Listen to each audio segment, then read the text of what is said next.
नमस्कार दोस्तों, आप सभी पर माँ का आशीर्वाद और बजरंगबली की कृपा सदैव बनी रहे। आज हम बात करेंगे ऐसे कुछ विशेष अनुभवों के बारे में जो यदि आपको ध्यान साधना में हो रहे हैं तो ये अनुभव बताते हैं कि आपकी ऊर्जा का स्तर बहुत श्रेष्ठ है, हाई फ्रीक्वेंसी से आप कनेक्टेड हो। कुछ दैवीय शक्तियों का अंश आपके अंदर जागृत हो रहा है और मैनिफेस्टेशन की एक पावर आपके अंदर प्रकट हो रही है और अपनी दृढ़ संकल्प, दृढ़ इच्छा शक्ति और इष्ट की कृपा से आप अपनी चीजों को अन्य की अपेक्षा जल्दी मैनिफेस्ट कर सकते हो। और ऐसे में जरूरत है कि आप अपने अंदर की इन शक्तियों को पहचानें ताकि आप अपने जीवन को एक नया रूप दे सकें। तो आज हम जानेंगे वो कौन से अनुभव हैं, वो कौन से संकेत हैं जो आपकी ऊर्जा के एक बहुत उच्च स्तर को दिखाते हैं और आपकी मैनिफेस्टेशन की एक स्ट्रॉन्ग पावर जो आपके अंदर पैदा हो रही है, बढ़ रही है, उसके बारे में बताते हैं। तो इसमें सबसे पहला है इंट्यूटिव पावर यानी आभास शक्ति का डेवलप होना। किसी भी चीज का, किसी भी खास घटना का जो भविष्य में घटने वाली है, अच्छी है या बुरी, उसका ज्ञान पहले हो जाना, स्वप्न के माध्यम से या ध्यान के माध्यम से। और जब इंट्यूटिव पावर बढ़ रही है, ये इस चीज का संकेत है कि साधक की प्राण शक्ति, उसकी कुंडलिनी ऊर्जा लोअर चक्र से ऊपर उठ रही है। साधक का मणिपुर चक्र एक्टिवेट हो रहा है और अज्ञात चक्र में एनर्जी रेगुलेट हो रही है, एक्टिवेट हो रही है। ये अनुभव बताता है कि आपकी थर्ड आई आंशिक रूप से एक्टिवेट हो रही है। निरंतर ध्यान साधना के द्वारा हमारा पिनियल ग्लैंड सक्रिय हो जाता है, जो हमारी तीसरी आंख या अज्ञात चक्र से जुड़ा हुआ होता है। जब ये सक्रिय होता है तो चेतना को हायर लेवल पर ले जाता है और मस्तिष्क में जो शक्तियां सोई हुई हैं, जो लॉक्ड हैं, उनको अनलॉक करने का काम करता है। भविष्य की घटनाओं का आभास होने के अलावा दूसरे व्यक्ति की एनर्जी को आप सेंस कर लेते हो। सामने वाले की ऊर्जा पॉजिटिव है या नेगेटिव है, सामने वाले के दिमाग में क्या चल रहा है, इन सब का आभास अंदर ही अंदर होने लगता है, प्रेरणा अंदर ही अंदर आने लगती है। कोई कार्य आप करने जा रहे हो, कोई महत्वपूर्ण निर्णय आपको लेना है, तो उस निर्णय के बारे में सही गलत की प्रेरणा आपके अंदर आ जाती है। यानी आपकी एनर्जी बॉडी, आपकी ऑरा इतनी स्ट्रांग हो जाती है कि किसी भी चीज को जो बहुत माइन्यूट है, सटल है, एस्ट्रल लेवल पर है, उसको सेंस कर लेती है। दूसरा, मंत्र साधना जाप करते हुए गहरे ध्यान का लग जाना। गहरा ध्यान यदि आपको लग रहा है तो ये बताता है कि आपके वाइब्रेशंस बहुत हाई है।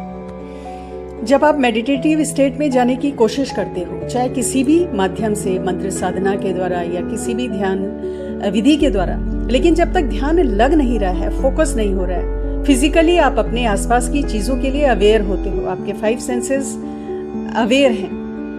बहुत तरह के विचार ध्यान साधना के दौरान आपके मन में उठ रहे हैं, तो अभी आपकी ऊर्जा उस फ्रीक्वेंसी तक नहीं पहुंच पा रही है जहां वो आपको ब्रह्मांडीय ऊर्जा से डीपली कनेक्ट कर सके। हालांकि ऐसा नहीं है कि डिवाइन कनेक्शन नहीं, डिवाइन कनेक्शन है, लेकिन अभी इसे मजबूत करने की आवश्यकता है। और ये कब होता है कि जब आप ध्यान की उस अवस्था में पहुंचे कि आप अपने आसपास के माहौल से आपका संपर्क टूट जाए, आपके सेंसेस, इंद्रियों से आपका संपर्क टूट जाए, जहां शून्य की स्थिति बन जाए, जिसे समाधि की अवस्था कहते हैं। चाहे थोड़ी देर के लिए ही सही, क्योंकि ये स्थिति थोड़ी देर के लिए ही रहती है नॉर्मल साधकों में। तो कुछ सेकंड की वो स्थिति आपकी एक अच्छे आध्यात्मिक स्तर को बताती है। तीसरा पॉइंट, आपके पूरे व्यक्तित्व में, आपके आदतों में एक बहुत बड़ा परिवर्तन आना। आपकी जो पर्सनैलिटी है वो पूरी तरह से ट्रांसफॉर्म हो जाती है। पहले आपकी ऊर्जा जो बाहर की तरफ भागती थी, आपका ध्यान जो सांसारिक विषयों की तरफ भागता था, वो अब ऊर्जा अंदर की ओर प्रवाहित हो रही है, आपकी आत्मोन्नति में लग रही है। और इसके पीछे एक कारण भी है। देखिए, संसार में हर जगह लोअर वाइब्रेशंस हैं और निरंतर भक्ति ध्यान साधना से आपकी ऊर्जा प्योर होने लगती है, उसकी अशुद्धियां समाप्त होने लगती है। और ऐसे में जब आपकी ऊर्जा लोअर वाइब्रेशंस के संपर्क में आती है तो आपको घुटन महसूस होती है।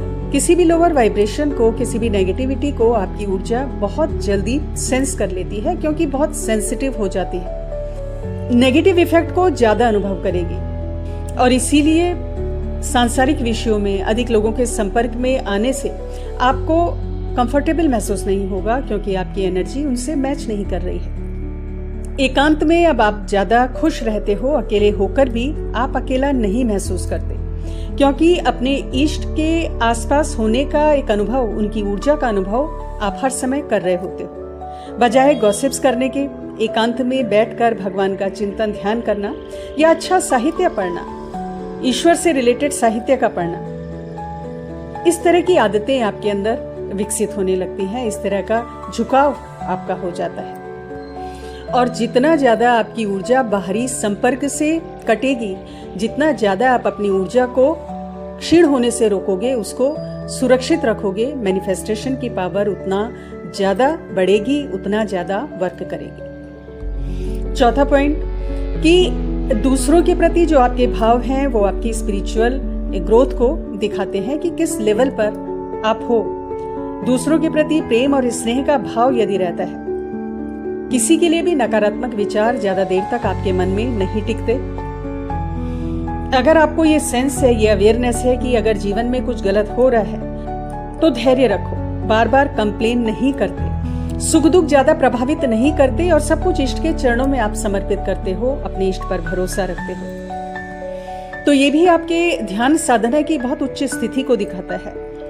और ये गुण अगर आपके अंदर है तो आप चीजों को बहुत जल्दी मैनिफेस्ट कर पाते हो दूसरों की अपेक्षा, क्योंकि शुद्ध हृदय से की गई अपने इष्ट की पूजा, साधना या कोई भी प्रार्थना, कोई भी संकल्प बहुत जल्दी फलित हो जाता है और आप जो भी चाहते हैं वो इष्ट की कृपा से पूरा होता है। और जब आप आध्यात्मिक चेतना की इस उच्च स्थिति में होते हो तो इस प्रकार होता है कि इच्छाएं ही बहुत कम हो जाती हैं, सांसारिक इच्छाएं घट जाती हैं।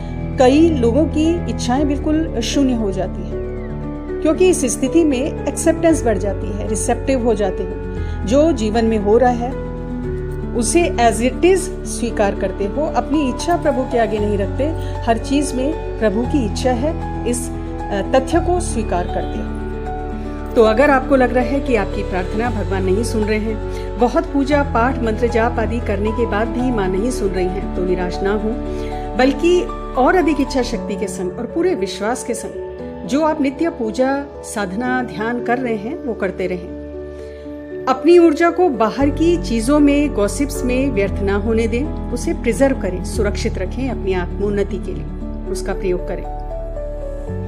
और फिर कोई समस्या आपके जीवन में है, उसके समाधान की प्रार्थना भगवान से करें। अपनी ऊर्जा के प्योरिफिकेशन के ऊपर आपको काम करना चाहिए। आत्मनिरीक्षण करें, सेल्फ एनालिसिस की गलती कहाँ हो रही है।